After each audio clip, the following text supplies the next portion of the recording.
Hey, and welcome back to Living My Fest Life, a podcast about festivals, fairs, events, and experiences, everything from the nationally known to the local and obscure. And today I'm talking to my friend Wayne Memmot about the Great American Beer Fest. Let's get to it. I'm living my best life. So I'm here with Wayne Memmot. We're talking breakfast sandwiches right now. Yeah. But Wayne, I want to talk about you first because I find you one of those very interesting, multifaceted people. Like, you don't just do one thing. So before we talk about the festival that you went to, I want to talk about you because I think that would give a little backstory about like how you found participating in the festival as the person that you are. So why don't you tell me a little bit about who you are? I'm Wayne Memmot. I am a comedian. Do you want me to hold this? You can hold it. I don't mind. Comedian out of Cincinnati, Ohio. That's kind of like the passion, the day job, whatever. But you're so much more. I do a lot. So day job is I sell beer for Taft Brewing Company. Yeah. So I'm a sales rep. I go out to bars, try and get tap handles, like run events, run pint nights, all that kind of stuff. And then he just turned the TV on. Wow. Do you want to watch TV? Am I too boring? Am I too boring, little ducky? Sorry, I'm sitting here at this cutest little dog. I know, sorry. Ducky. All the podcast guests who come over get dog swarmed. That's okay. I like dog swarmed. Little dog pile on you. Okay, so you're a beer rep. I'm a beer rep. And so do you have to know a lot about beer to be a beer rep? It helps. Okay. I'm sure. You're selling, right? There's different types of reps though. Mm-hmm. So there's like reps for distributors. Mm-hmm. So like we work with Ohio Valley. They represent a lot of different brands. So they represent like Boston Beer Company. They represent Sierra Nevada. They represent us. And they go out and they fill orders. And what my job is to pick the best accounts where I want our beer represented the best and try and sell more of it in those accounts. Okay, so if you saw a cool venue, you were like, yes, they should sell our beer here because that would be yes, cool for them. It would be cool for us. Yes. Okay. And then so like, for example, like Bogarts, mm-hmm, I'll work with them and try and find like fun events to feature Taft's so that they put it on tap. And it's like, oh, this brewery works with us. We'll sell their beer, of course. Like they do these cool events for us. And then also we'll just sell their beer normally. And does that tie in with the event that you just booked? So, So I also run Bombs Away Comedy, which is a local comedy production company. It's kind of, I don't really know. It's, but we put on shows everywhere. We put on shows at Taft Emporium every Saturday. We do shows, open mics. We do shows featuring out-of-town comics. I think, don't downplay this because this is like an independent company that was like, you know what, we're just going to form and we're going to bring in comedians that like might not get work by the clubs, but we know that our local people would love. Right. So you find venue. First of all, you have to find the venue. Yes. Then you have to find the audience. Yes. Then you have to promote it. Yes. So it's literally, if you build it, they will come every single fucking time, which I think it's so difficult to do. And I think a lot of people take it for granted how hard it is to do. They just think these events just show up or the comedian's like, hey, who do I reach out to get to come to Cincinnati? It's not like that. You're literally like, hey, come here. We can pay you this. We can do this. Hopefully we make more. And it's kind of like you said. I mean, the biggest thing is setting the expectations of everybody. And then I make sure that the comedians, regardless of how many people are there, are having the best time. Like that's the goal of the whole thing is so many production companies, like the comedy is like afterthought to everything else. They're focusing on the sales. They're focusing on the customer experience, which is good. Right. But the comedians and the actual jokes and stuff like that can go second. Every comedian's done shitty shows. Mm-hmm. We've all had shows where like 10 people show up. I mean, hell, I just opened for Miss Paddock Go Bananas on that last Thursday, and she's an unbelievable talent. She's the best. There's like it was Blink. Yes, and there's 40 people at the club on Thursday. That's a travesty.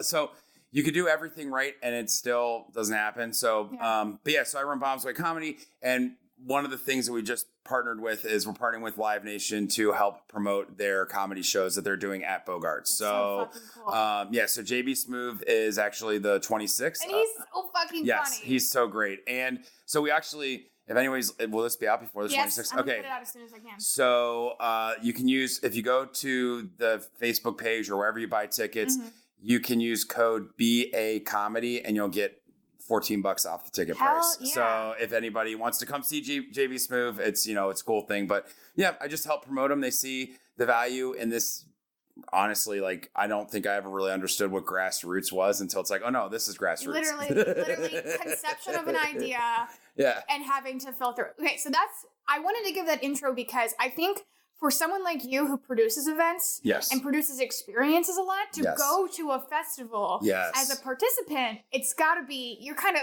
not scrutinizing everything. Oh no, but I am. like, okay. Oh no. Okay, okay. I am like, I wanted to paint you in a positive way. no, I'm super snarky. My wife will tell me like, because I've been in the service industry forever, like, she almost hates going out to dinner with me. Because you're I'm evaluating everything. Oh, yeah. You're And grading it. Yes, I'm like, It's hard not to now. Yeah. I mean, even as comedians, when we go to open mics or we go to comedy shows, we're just like, oh, they could have put this over in that corner. Right. The lighting over here. or it's like, you don't have a spotlight. It's $15 at Lowe's. Yeah. Like, go get a clamp light and extension cord. It's like, there's so many things, and it's, yeah. Production value. Production value. So, okay. So tell me about going to the Great American Beer Festival. Yeah. First of all, what did you know about it before you came? So, all I knew is that, in craft beer, how I got into it is I was a guy that was like waiting in line at breweries at like 10 o'clock in the morning to buy beer, like just like their special releases. Let's go back. Yeah. Beer. Yes. Okay. What do you feel like the obsession with beer is? Like, what is it about beer? It's the same thing with everything else, in that it's community. It's like, I name 25 people that I am friends with because we would wait at Listerman Brewing Company at 9 o'clock in the morning. And you would see the same faces And we'd over see the there. same people, and we all brought like beers that we love. So a lot of these beer releases, they come in like big bottles. They're called bombers. They're giant. They're 375 milliliters, 750s. Like, they're giant bottles. And they're 16% barrel-aged imperial stouts. It's like, no right person would open that by themselves and drink it. The whole point of that is you bring it, and everyone has their taster glass, and everyone gets to try these beers that they would never get to try. Okay, so when you're talking special edition limited release, you're Yes. talking about like how big of a, okay, this is going to sound, No. cauldron. How big of a witch's cauldron do they brew these in? I mean, they're usually, a brewer's barrel. So the best way to explain it to people is when you think of a keg of beer, like the big old monster kegs that we would buy in college for $30 or whatever, that's a half barrel, and a brewer's barrel is two of those put together. So that's small. And Very so small batch. really a lot of them are like 10 to 20 brewer's barrels. So it's 20 to 40 kegs of beer. There's always loss. So it's not like a ton of beer. Most places will do about 100 cases of 12-ounce bottles. Will be like an average, like a super small run would be like 50 cases. Do you find do you see the hamster going Yeah, in my, I'm trying to do math in my head and my eyes are just glossed over. Right, Okay. right. So a case of beer is 24 bottles of beer. So they do about 50 cases of it.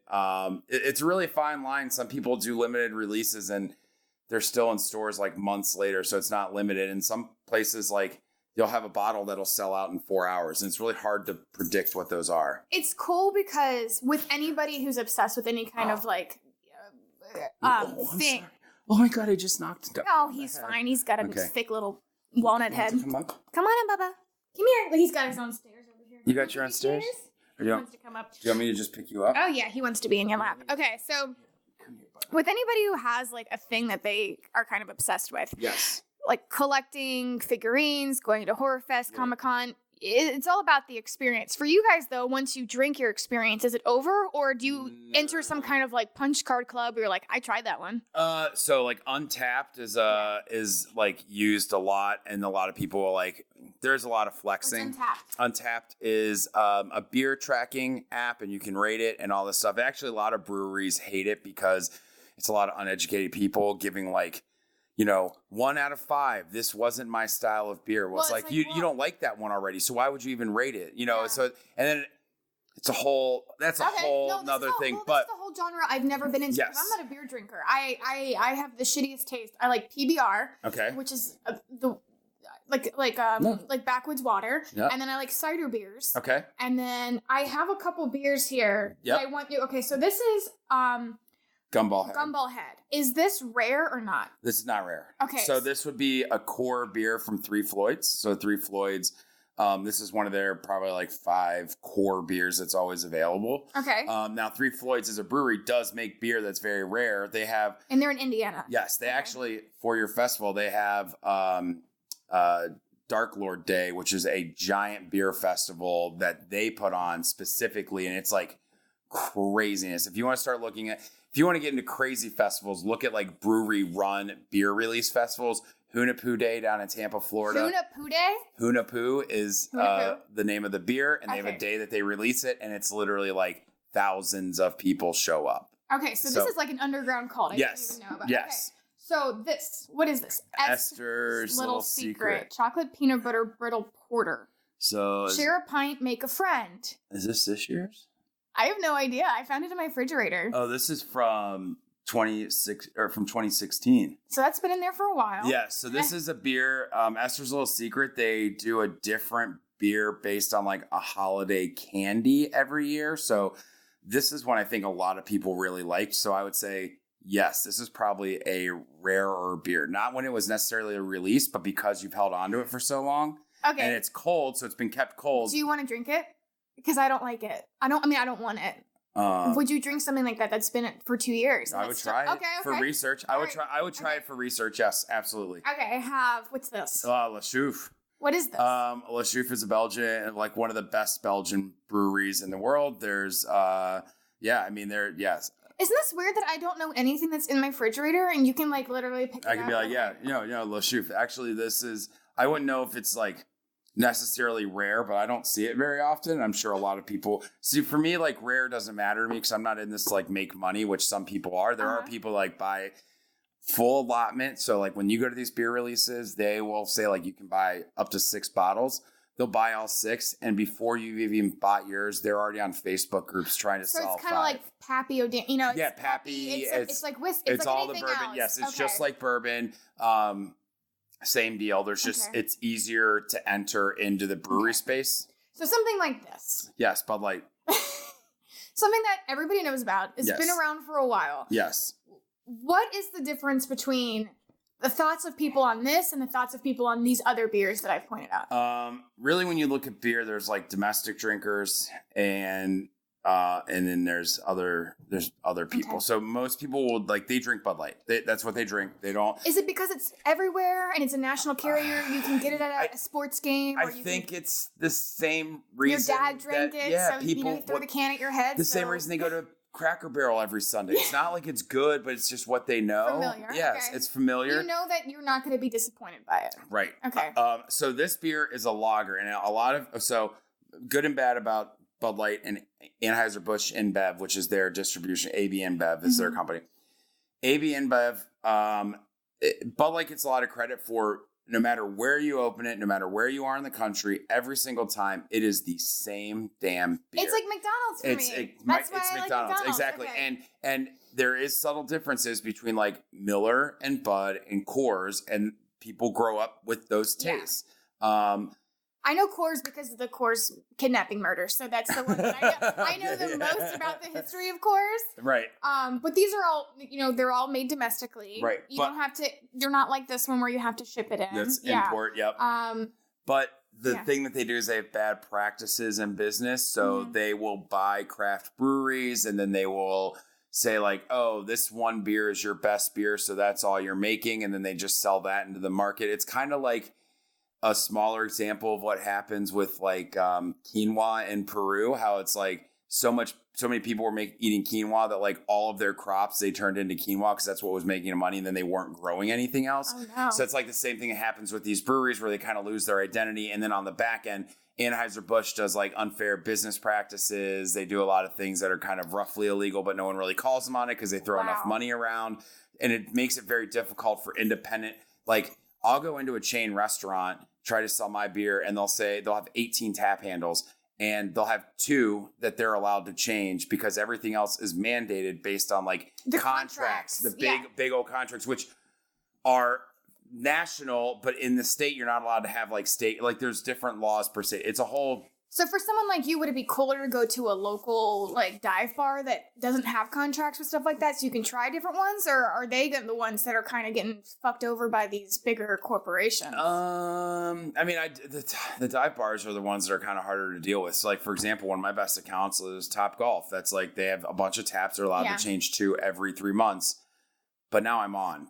and I'm not going anywhere. So it's like once I'm on the tap handle, like, oh no, you're there. So as hard as it is to get on, it's that hard to get you off of the tap line. And you're all just in like underground world, repeat business. The That's mafia of fucking beer. Okay, so Great American Beer Fest. You go there. Is it once a year? Is it once? It's once a year. Okay. So there's a whole lot that goes into it, and I where's it at? Denver? It's in Denver every year. And that's where Coors is, right? That's where Coors is. Oh, well, see, it's in Golden, which is outside of Denver. Okay. And really, like, you should have somebody on again to talk about this festival. You should have a brewer on. I'm learning so much from you already. Yes. I had no idea. Okay, so what is the festival? Preparation starts for the festival in April when brewers, you are allowed to enter 5 beers. There were 107 different categories of beer. So wow. It'll be like different ingredients, different hops, different styles, there's like international pale ale, there's American pale ale, there's India pale ale, there's hazy pale ale. Okay. There's emerging IPAs, which are like experimentational ones. There's cool. ciders, there's sours, there's strong beers. There's just all these different designations, and they have style guides. So brewers will pick. This is why white girls just drink vodka. Like, I swear, there's too many. Come on. I don't drink vodka. Yeah, but how many vodkas are there out there? It's the same thing. If you see like Absolute, absolutely. Like, but you never see Absolute and Smirnoff at a store. Like, you only see one brand of vodka at each bar because they also have like contracts. Yeah, but like people aren't brewing vodka in their garages and then submitting it to a. Oh yeah, distilling. They? Yeah, they are. They are. Oh yeah, distilling is like the next wave. Okay. So that's the part that I found fascinating about the Great American Beer Fest is there was a category for people who just created in their garages. Homebrewer. And did you sample a lot of those? I did. There was one tent, and I sampled a couple of those. So a lot of people go to the festival because you sample a bunch of shit. No, going back. Basics. Each brewery gets to submit 5 beers per location. So Taft was able to enter 10 beers into Great American Beer Fest. Some under Ale House, some under the Brewporium. But sometimes they're specialty beers. It's all about playing the categories. If you're like, okay, maybe only 40 beers will enter this, so I have a better chance. Okay. You just want to get a medal. That's the goal of any brewery. They just want a medal for a beer. Okay. So that starts in April. It goes out. There's judges. They have a bunch of registered judges. All the judges are cicerone certified, which is like the sommelier program for beer. What? Yeah. There's 3 levels. It's huge. I was going to say, they're not going to just let Ted come in and be like, oh, like this These people, like, for example, the 2 guys that own two of the guys that own Rheingeist are judges as well. That's really cool. But it's like double blind. They make sure that they're not judging. Why aren't you one of those? Because I just haven't put in the work yet. That's coming up next. I don't have time to do all that. Well, one day you're going to be judging people's beers. Okay. I wish. Tasting sessions will offer attendees the opportunity to tour America's brewing landscape 1 ounce at a time with access to more than 40,000 different beers from over 800 of the nation's finest breweries. Yes. So do you first have to be accepted as a brewery and then you're able to... The breweries pay to pour. Okay. So you pay to be a part of it. You get to send beer out there. And then can you sell it there too, probably? Well, we don't... Just get your name out there? You're allowed to. So you are... The coolest part about the festival, there's like the festival inside the convention center, which is like, if you've been to Cincinnati Beer Fest or Columbus Beer Fest, just like... Or any city's beer fest, probably. A grander scale. It's just a bigger scale. Okay. They have it separated by regions, and then by brewery within that region in alphabetical order. So it's pretty easy to find anywhere you want to go. It sounds so organized. But because you have to send beer there, you have to have a distribution contract. It's like the 3-tier system. Brewery sells their beer to a distributor. Distributor sells it to the festival or to the bars. So really, like, I'm not allowed to walk into a restaurant and just like sell them my beer. I sell the beer to Ohio Valley, and then Ohio Valley sells the beer to them. Okay. So because so many breweries have to get short-term distribution contracts and they have to ship beer out, they'll often ship extra beer out there and they'll sell it to different bars surrounding the festival. And then bars will have like tap takeovers or different events. Like, we had an Ohio tap takeover, which featured a bunch of Ohio beers. So even if you don't have a ticket to the festival to do tasting, you can go to your local bar. Oh, yeah. There's like... That's cool. Yes, so it's like, even if you don't want to go and spend a whole day walking and dealing with seeing people get you can just be like, hey, I'm just going to be hanging out here. Oh, what are all these new cool beers? Okay. Or you can get a ticket to one session on Friday and then Saturday go to all the events. So what were some of the events? I keep jumping around. No, you're fine. Thirsty Thursday. High energy, kegs are fresh, bagpipes are blaring. Do they have bagpipes? Were you there on Thursday? No, I wasn't. So I don't know any of I went into this very blind. I didn't do any research. Which is kind of I wanted to know what it was. So we had a house in downtown Denver that we rented an Airbnb. It had a rooftop deck. It was super cool. It was myself, head brewer, CEO, and our packaging director. And really, I knew that there were a lot of events happening, but I didn't go. All breweries have events. They release special beers. It's a big beer weekend. But this one is, okay, so this festival started in 1982. Yes. And it just started with 24 breweries. So the demand for the festival sold out in 2007 in a week. And in 2014, it sold out in 4 hours. Yep. So this is huge. It sells out every year. Yeah. Every session. So people should probably plan ahead. And you just I'm coming in blind. Yeah, I get to go to this thing. I just had tickets. You're like, no big deal. And then, so you had no expectation. No expectation. Okay. So tell me about it. So we got there on Thursday. We shipped out a beer called Blaze Ponies, which was a New England IPA, and it was My Little Pony with high Shut the eyes. fuck up. Oh yeah, I'll show you a picture. It's cool. This is going to be the only beer I drink from now on. I buy things based on labels and names. Oh It tastes like shit, and I'm like, I'm getting Blaze. Well, this tastes good, and it's cool labeling. It's a black label with a pink high. Shut the fuck up! Yeah. I want it. It's on sale now. And Plug. so promo code Living My Best Life. Right. Yeah. You get 10 cents of everything. There we go. So we had a beer release party at our house Thursday night. So we invited a bunch of brewers, a bunch of friends in Denver. They came. We just had a party at our house. Friday was festival day. So Friday we went to something called Brew Talks. And you didn't go to Festival Flair Friday where you assemble your brew crew, don your best costume, and vie for. So this is you meant to more industry events instead of going as a regular attendee. Yes, okay. I was as industry, not as a regular attendee. Okay. So as industry, we went to this thing called Brew Talks where we listened to a bunch of breweries basically give commercials. It was supposed to be telling us how the industry's going. They were just giving commercials. That exactly. Sucks. Okay. So it's probably better to go as a fan.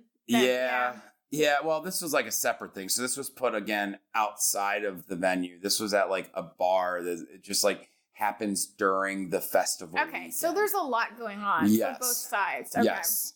And then Friday we went to the festival, and the cool part was we got to go to our booth and pour our beer. So they had volunteers there, but then we show up in all of our taps gear, and everyone's asking us oh, what's this? What's this? And to see the line at your booth, and then there's no line at the place next to you. Oh, there's that's no really line. cool. It's cool to see people geek out about this beer that I've been selling for a year and a half now. So, a lot of drinking. Yeah. Friday night. So did you go, hey, I need to take a pause here and go try? I mean, stuff that you were excited to try? So I got to go around, and there's a couple breweries, but the thing is and this is me personally, I don't really like to drink in this environment. It is a lot going on. I'm not a line person. I'm not a hype person. I'm not But you stand in line for the limited releases. I did, but I've you don't enjoy I'm past that now. I've grown, I don't want to say I've grown out of it. I'm not too good for it. It doesn't make me happy. Yeah. It doesn't excite me. What excites me is I went to a bunch of different breweries. Shout out to New Terrain and Cerebral, and a couple other, but we went to these breweries, and it's way better to try the beer at the experience that they've built. I want to go in, I want to talk to the people that work there. I don't want to talk to volunteers that are only there to get free tickets to Great American Beer Fest that are pouring your beer. I want to. You want to talk about the people who made it. Now, do they decorate their booths to make it an experience? Some of them do, and you have to pay more to be able to do that. Okay. So the biggest brewers Rheingeist had a big thing there. Melvin had a DJ and was doing a dance party the whole time. Some people had a silent disco, and they're the very big brand. Okay. So they're paying more to have an end cap space. But they're probably going to be more memorable. Do you remember? And then maybe they have swag, or you mean? Not many people had swag. Okay. It's just too much. There's too many people. You'll be out of it, and a second. Okay. Did you know they give out designated driver tickets? Yes, they do. Okay. They have a driver. Unlimited designated driver sodas? zone. Yep. That sounds designated driver lounge. So that's pretty cool that they do that too. So Yes. even if you're not, because everybody tries to get me to go to Cincy Beer Fest is my birthday weekend. Every single weekend. year. And everybody's always like, we're going to Cincy Beer Fest. And I was That's- like, I could not.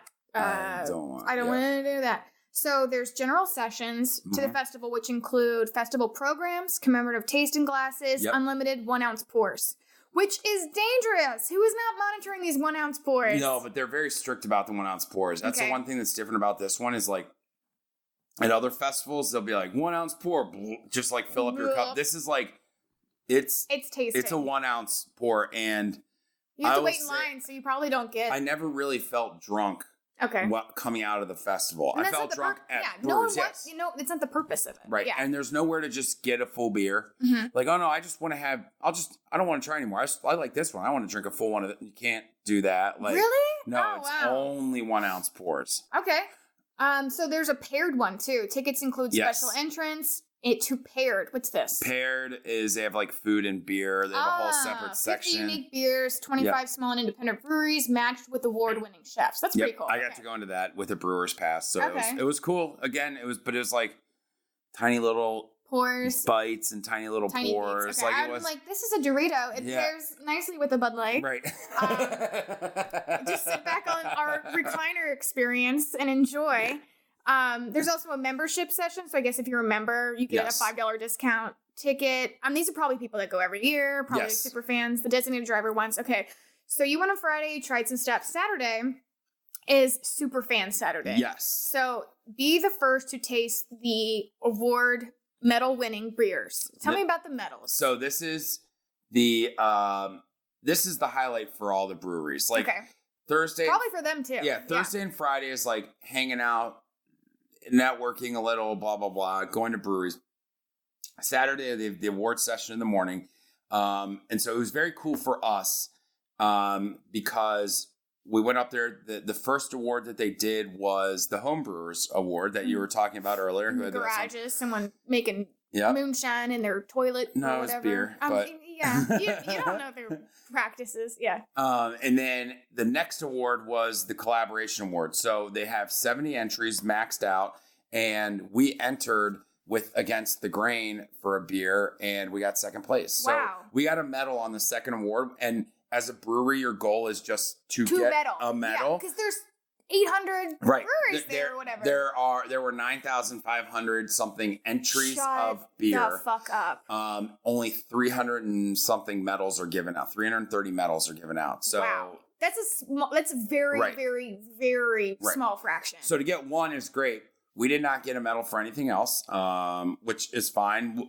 The biggest thing for our brewers, though, is they'll get judges' notes back. So they'll get feedback. They'll get feedback on the beers to see, like, oh, no, you're really close on this style. So then they'll keep tinkering. Or if they're like, oh, no, you're way off, like, they won't enter that style, or they'll enter that beer in somewhere else. But isn't it just taste preference, or what are they judging? No, what, there's hoppiness, or? like certain levels. So,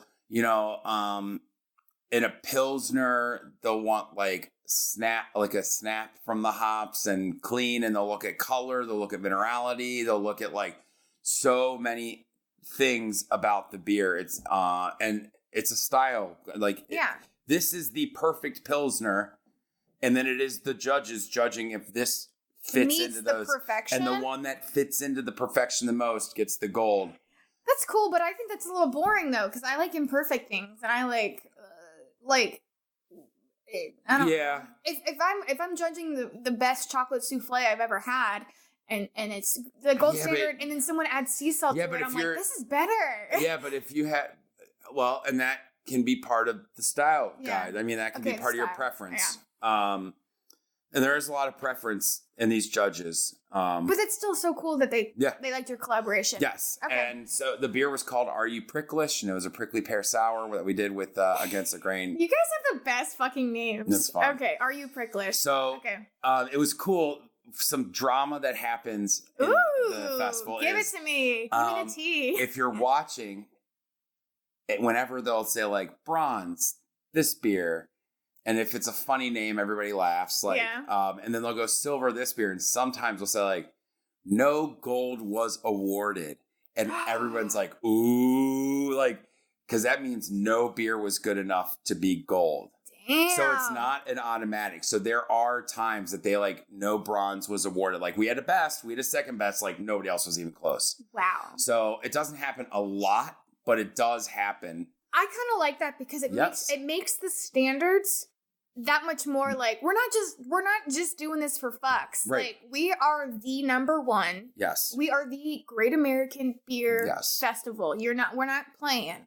You're in it. Okay. So this is the biggest beer festival. The awards matter the most.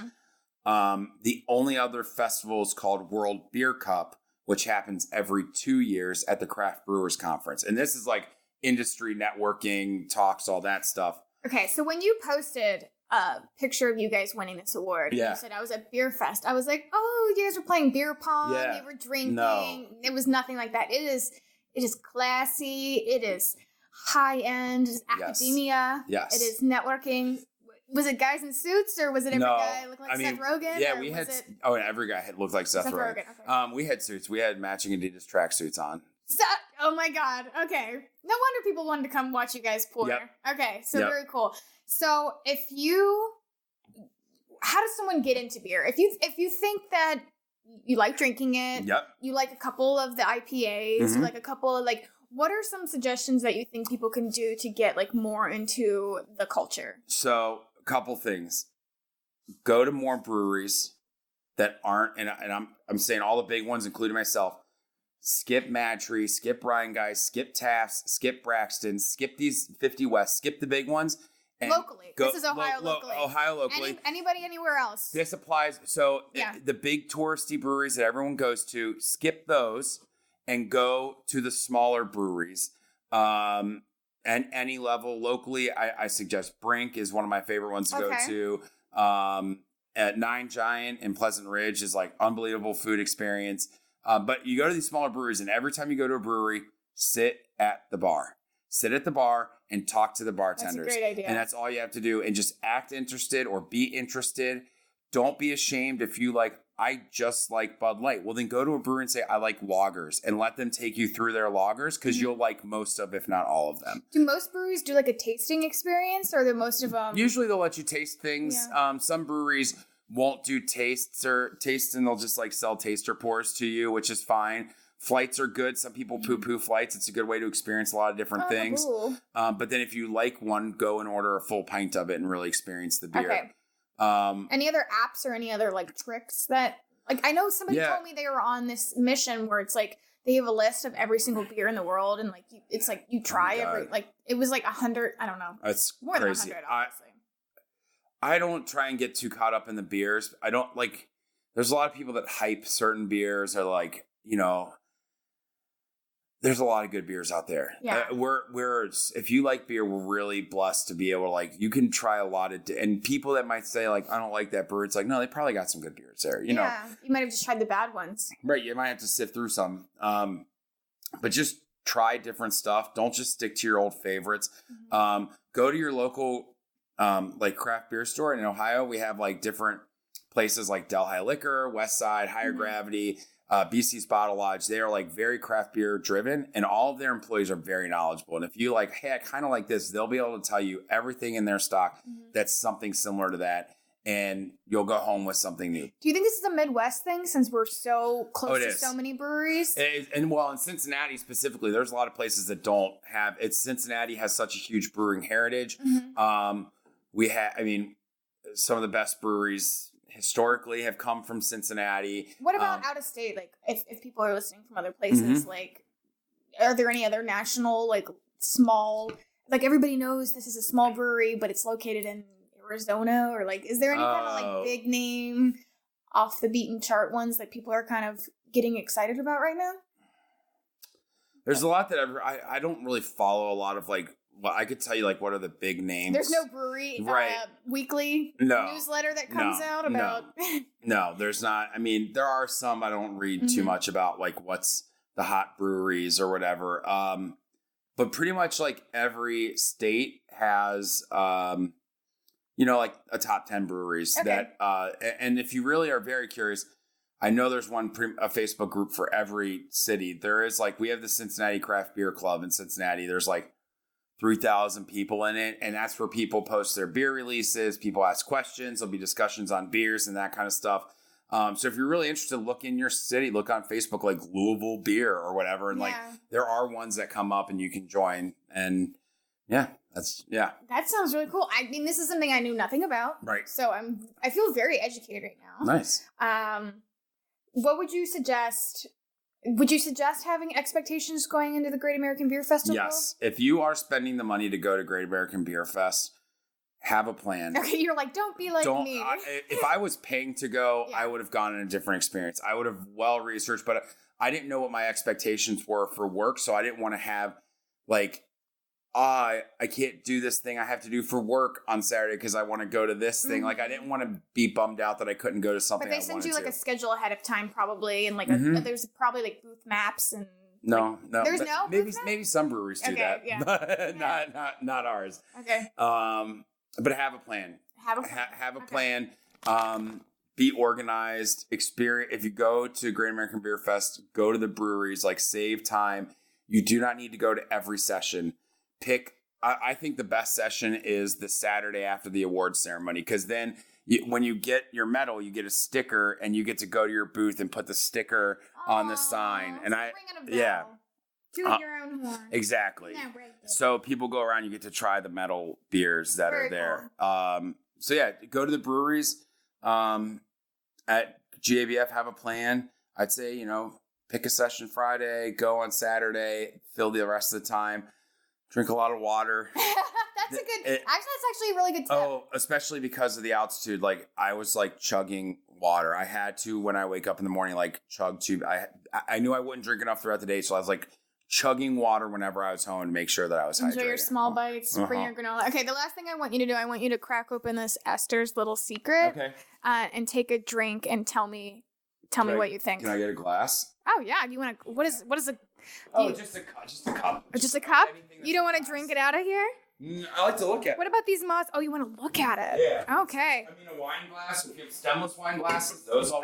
You're gonna see how shitty my cabinet is. You know what? Is this a mug? Oh, that'll work. Is this gonna work? That'll work perfectly. Okay, now you see how shitty. This is a Bacardi. Ooh. Most of the cups, like, I'm a very eclectic mug keeper. Yes. But everything that's not that has probably been given to me. Oh my gosh, why does it look like? It looks like chocolate syrup. Yes. Why would someone want to drink that? Yeah, give it to me. No, this is gum. I'm not putting my gum in here. Put your gum in my hand. It's just. Now you're gonna see how nasty my trash can is, because it's a trash can. Guess what? I also live in a house, and I have a nasty trash can right now too. Okay, so this looks like chocolate syrup. Why are you smelling it? What are you smelling for?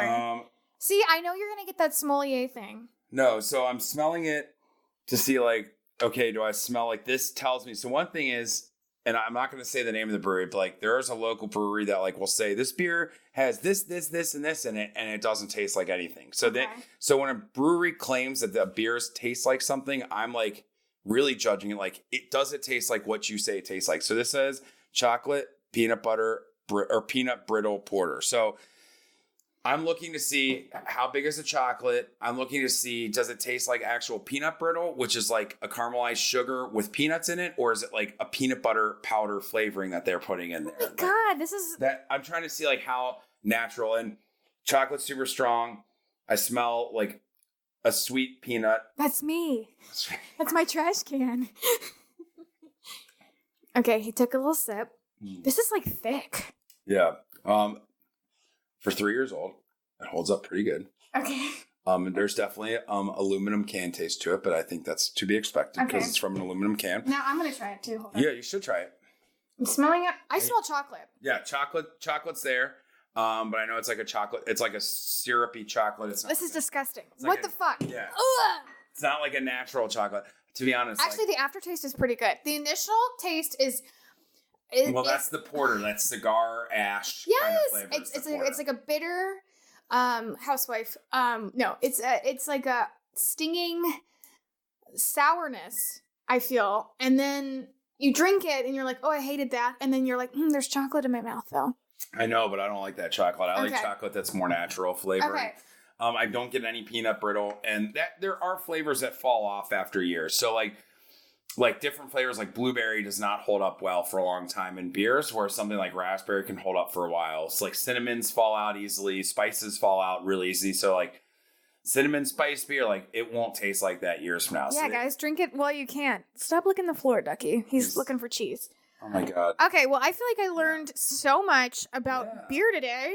Thank you for coming. Is there anything else you want to add about Great American Beer Fest or about, your show, Bombs Away Comedy, or anything else? Well, I mean, if you want, you can check out Bombs Away Comedy. If you like stand-up comedy and are in Cincinnati, you want something fun to do, come out. You'll see Kelly on our stage from time to time. And go to local breweries. I rep Taft's Brewing Company. I think they're great. They have good food and good beer, but just visit breweries. Go out, and if you're not a beer drinker, call ahead and see if they have liquor and wine. A lot of them do. And so you can go and, try little flights and things like that, and then switch over to wine while everybody else drinks beer. Awesome. Well, join the Facebook groups also, and then I'm going to be posting pictures, I hope you don't mind, of Wayne's experience at Great American Beer Festival on our Instagram. So if you want to see what it was like from his eyes, check that out. Check out his really cool cult tracksuits. And yeah, Wayne Memmot, thank you so much for being on the show. Thanks for having me. It was great. Can't wait to talk about it on the festival sometime. Hell yeah. I'm living my best life. Special thanks to Wayne for being my guest today. If you want to find out more about Great American Beer Festival, the website is so easy. It's greatamericanbeerfestival.com. It usually goes for a weekend every year, and the next date will be September 24th through the 26th of 2020. Like Wayne said, if you plan on going, plan ahead. Get your tickets because they do sell out early, and make sure you plan on what experiences you want to go to. And I feel like I learned so much through this episode. This is why I started this podcast, is because I want to know about different subcultures that I might not necessarily be exposed to in my everyday life. And guys, I'm probably going to go drink a beer today. So I hope you do too. And if you have an idea for a festival, please email festlifepodcast@gmail.com. We'd love to hear about it. Special thanks to Phil from Mi Compadre for doing the editing for the show. And guys, get out there and experience a festival this week, Go fest yourself. Yeah.